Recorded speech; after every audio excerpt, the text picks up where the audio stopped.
Est-ce qu'il vous est déjà arrivé d'avoir une discussion qui est très importante, une discussion que vous savez délicate, qui va certainement déplaire à quelqu'un, que vous savez nécessaire, mais que vous traînez à commencer à déclencher, que ce soit au travail ou bien dans la réalisation de vos projets? Moi, ça m'est déjà arrivé plusieurs fois avec des collaborateurs, avec les personnes qui m'accompagnent, où en fait, on s'entend sur quelque chose, on s'entend sur un plan d'action, et après nous avoir dit oui, euh, les jours qui suivent, les semaines qui suivent, je me rends compte que non, il y a quelque chose qui ne va pas et j'ai besoin de revenir, soit renégocier le truc, soit clarifier certains points qui ne vont pas, mais en tout cas, j'ai besoin qu'on change un peu la donne de ce qu'on avait dit avant.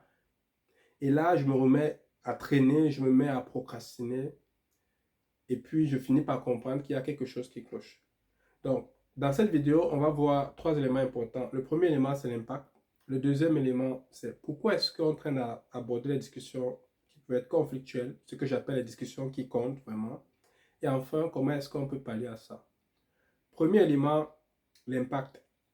Quand on n'ose pas revenir verbaliser quelque chose qui nous dérange ou quelque chose qui, auquel on tient, mais que vraiment on hésite à oser dire, surtout quand on a encore le temps de changer les choses, ça nous détruit de l'intérieur. C'est un peu comme si on empêchait une partie de nous de s'exprimer en fait. Une partie de nous qui a déclenché qu'elle n'est pas d'accord avec ce qu'on veut faire là, et elle nous le signale et puis on décide de l'ignorer. Donc, plus que même la perte de performance, plus que le fait de peut-être se faire rejeter, tout ça, c'est qu'on perd, c'est surtout qu'on perd en estime de nous-mêmes, on se détruit de l'intérieur et à petit feu. Donc ça, c'est le premier point. Deuxième point, pourquoi est-ce qu'on hésite autant à aborder les discussions qui comptent, les discussions qui sont difficiles, les discussions qui sont sensibles? Eh bien, généralement, c'est parce qu'on ne veut pas déplaire ou bien on a peur de se rejeter. Mais plus que ça, si on va en arrière-plan, c'est qu'on a des scénarios qui visent à protéger une image de nous. Peut-être on ne veut pas passer, on a une image de quelqu'un qui est fiable et donc qui ne change pas une fois qu'il a pris une parole donnée. Soit on se dit qu'on est quelqu'un de battant ou bien de battante et du coup on veut pas passer pour quelqu'un de fragile. Soit on ne veut pas se faire rejeter ou bien on ne veut pas essuyer la colère de l'autre parce qu'on a changé d'avis. Peu importe, il y a toujours cette image-là, une image de nous qu'on a un peu entretenue depuis longtemps qui va être un peu remise en question. Et ça nous dérange en fait. Ça nous donne un peu la sensation d'être humilié.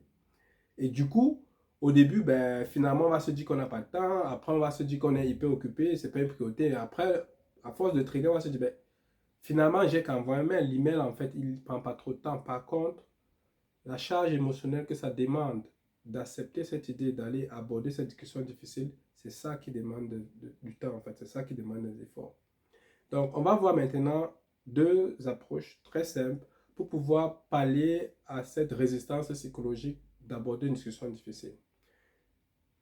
Deux principes. Premier principe, réduire nos attentes. Deuxième principe, réduire notre image de nous, ne serait-ce que temporairement. Premier principe, réduire notre attente. Quand on réduit les attentes qu'on a vis-à-vis d'une action, on réduit aussi la résistance qu'il y a vis-à-vis de cette action-là, parce que le niveau de peur lié aux attentes diminue. Je m'explique.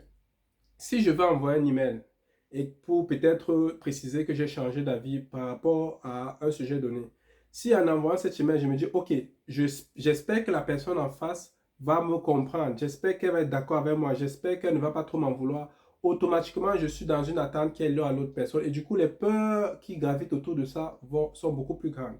Par contre, si je me dis, OK, je vais envoyer cet email avec juste pour intention principale d'exprimer mon désaccord sur ce point, d'exprimer mes réserves sur ce point, d'exprimer que là, vraiment, mes valeurs ne sont pas totalement respectées et du coup, je ne me sens pas à l'aise de le faire.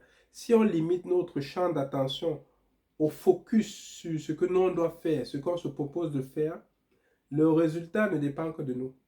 Et du coup, la peur diminue parce qu'une des grosses peurs qu'on a, c'est toujours lié aux inconnus en fait.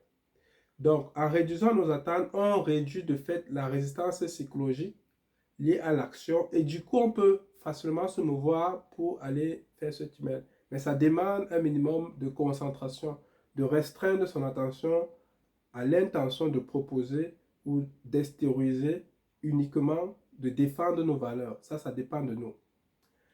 Le deuxième principe, réduire notre image. Comme on a vu dans les causes, le plus souvent, c'est parce qu'on essaie de défendre une image. Donc, ce qu'on va essayer de faire, c'est d'utiliser une affirmation très simple qui va aller de réduire le volume de cette image-là, si on peut dire comme ça, de façon à ce que la résistance psychologique diminue. Je peux par exemple utiliser, ok, j'accepte de lâcher prise sur mon désir d'être battant, j'accepte de lâcher prise sur mon désir d'être quelqu'un, de passer pour quelqu'un de fiable. J'accepte de lâcher prise sur mon désir de ne pas me faire rejeter. Donc, en répétant l'affirmation plusieurs fois, même une trentaine de fois, une cinquantaine de fois, ça peut prendre 15 minutes, une quinzaine de minutes, on va se rendre compte que finalement, l'image qu'on a de nous, en fait, qu'on veut défendre va diminuer. Et du coup, la peur liée à ça va diminuer. Et du coup, il va se créer une fenêtre d'opportunité où on aura un peu cette envie de rédiger cet email ou bien de passer ce coup de fil. Donc, on répète deux principes. Réduire l'image de nos temporairement. Ça ne veut pas dire que je deviens quelqu'un de pas fiable. Non, c'est que j'accepte que temporairement, exceptionnellement, pour ce cas où ça compte vraiment, j'accepte de passer pour quelqu'un qui n'est pas fiable ou pour quelqu'un qui change d'avis. Et deuxièmement, j'accepte de réduire mes attentes uniquement à ce qui relève de ma responsabilité. J'espère que cette vidéo vous a aidé et n'hésitez pas à me faire des remarques en commentaire.